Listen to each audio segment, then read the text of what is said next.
How's it going, guys? My name is Douglas Arnold Armstrong. I'm the head honcho here at Happy Texas Reviews. Thank you if you guys are watching the live stream, or if you guys are watching after stream ends. Thank you also for watching. Please feel free to like, subscribe, join up as a group member if you have not already. And in this review, we are discussing the movie Fireproof, the 2008 drama. And honestly, this movie is amazing.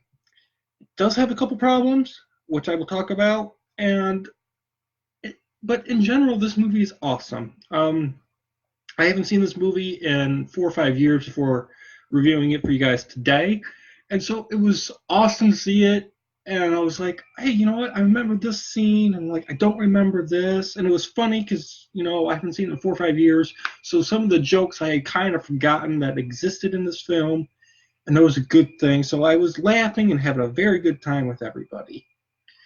Um, First off, let's talk about the actors.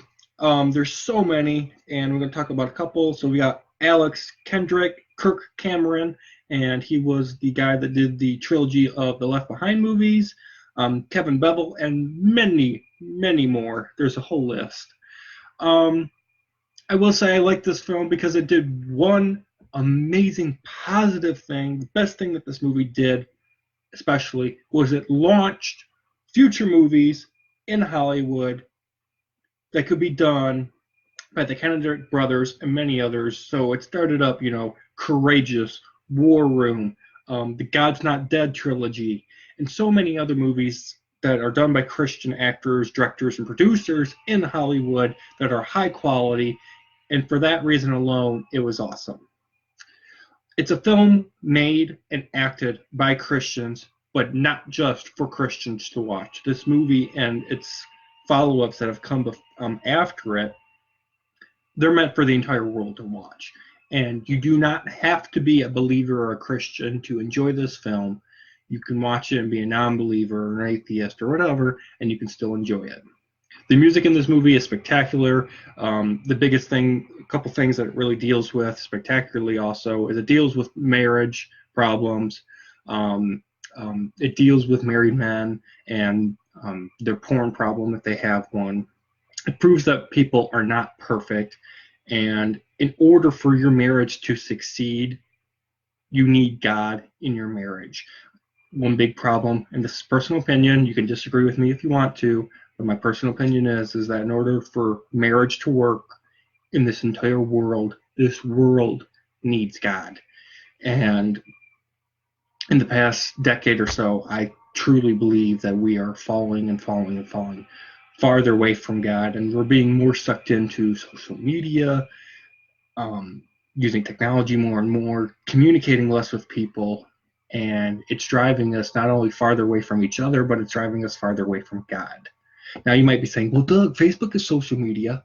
What? And your platform is using Facebook for this site. Yes, social media can be a good thing. It can be an amazing tool.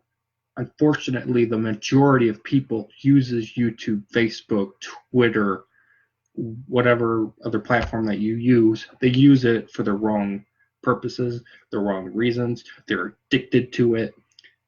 You can be addicted to video games, movies, and whatnot. I'm not addicted to movies and video games or TV shows. Heck, I don't do it. The only reason I'm watching movies and TV shows is just to give you guys my personal opinions and have fun with you guys here on my channel. I could quit and just continue this Facebook site if I wanted to. So that's all I'm saying. This movie also has a couple amazing scenes. Most notably, the rescuing of the people inside of a car while the car is on train tracks and there's a train inbound. I thought that movie was intense, well done. It was short and brief, but it got to the point of what it wanted to do. I also enjoyed the parental advice and wisdom to try to prevent the divorce.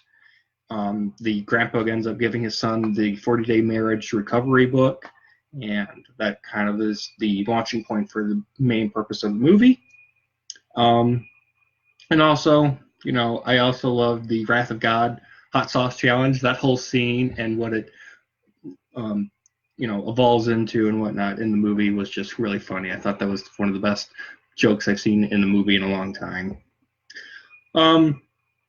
This movie, of course, it shows the ugly side of marriage and all the difficulties that come with it. Some other things is that, marriage is not fireproof. You're going to get burned at times, but you should be able to always be able to recover from whatever happens. And to also, of course, to love people even if they don't deserve it, because, we don't deserve love, but God gave it to us. This movie also has a spectacular and amazing ending. It's very emotional.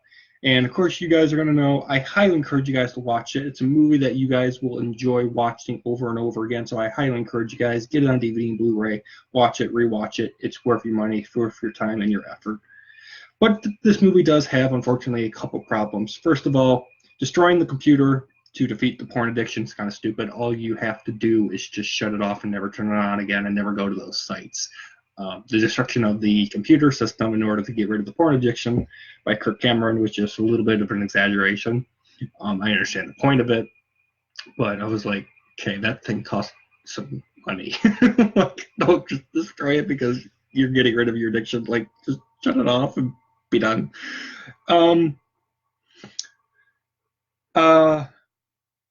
What else? Oh, I hate that this movie put in the fact that Hollywood thinks that guys need to go to the gym to constantly blow off steam if they're having marital problems, and you need to destroy computers and beat up trash cans. Guys that are having problems in marriage do not do that.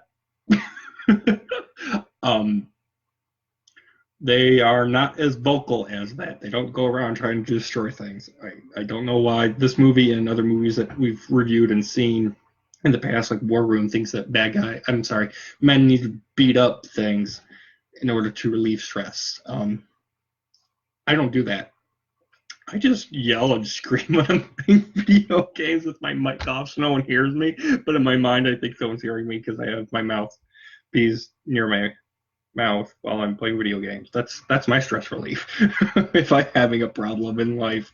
I will say this movie's a little bit too long, and because of that, it allows for a little bit too much drama. This movie's 2 hours long. I think they could have shaved it down to about a 90-minute or 100-minute runtime. I think there's just certain scenes that are dragged out way too long. They could have been cut down just a tad bit. There's also a scene in the movie where I don't understand this, and it's the very definition of a Hollywood set. Kirk Cameron is trying to save a girl from a burning house. This scene is awesome. It's highly action-packed, intense, and whatnot, and you don't know how he's going to get out of the house because the way he got in, he's blocked off, and he's about to die with the girl. So he decides to take his fire axe and go to the underside of the house. But in the underside of this house, there's no bugs. There's no spiders, no spider webs, nothing. And I'm just like, wow, this is one clean underside of a house. I know from personal experience on helping my parents with our house, cleaning things up and helping other people with their house repairs and whatnot, that no underside of a house is ever clean. It's never that spectacularly clean that they show in the movie. The wife's friends that work at the hospital, they are terrible at giving advice. I just want to put that out there. They're complete morons. And also, I will say, and I know I'm probably going to get some hate in the comment section for this, but this movie proves that Hollywood really thinks women are never the problem in marriage. Just saying. It's what this movie says. Okay? I hate to break it to you, but if there's a fight or a problem, it takes two people to argue. Not one. It takes two people to argue, not one. So, Hollywood, if you're actually watching this, please fix that.